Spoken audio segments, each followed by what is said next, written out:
it's the last time. It's the last part three. I figured I would keep it at part two, but I kind of got spaced out with going and delving into these speeches. I really found them interesting.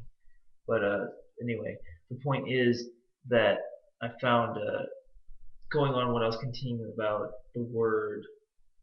um, the word cyberspace and how it affected the culture around like how it's changed from like the present, like how it's changed from the past to the present to even the future, and like looking at the word and see how it fades, seeing how society takes the word cyberspace and how it's affected the author and how it's like affected him personally with the internet. For example, like from getting his ideas from Twitter to getting laying down on his couch and writing a novel on his iPad. So you can see like how society is like how like technology in the society in like the 1980s, 2011 kind of affected him personally and culturally by using the word cyberspace and like kind of setting up that those ideas. He didn't like start the internet. He kind of set up the ideas for it and kind of get the people's imaginations, like getting their gears going.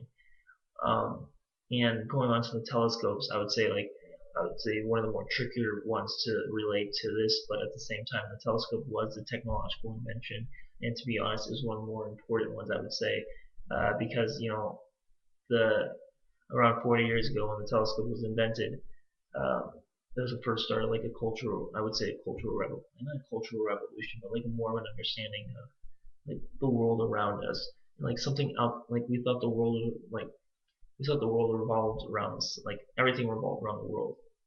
But then, like as we studied more and more about like what's outside the world, the more we understand about Earth. Like we can more.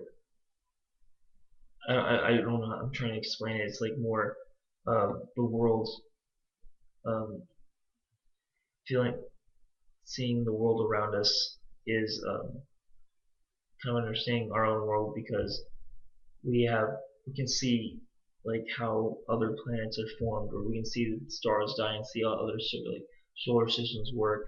We can see that physical attribute and like how it changes us culturally is because we become a more educated society, and the more educated we are, the more like culturally culturally intact that we are.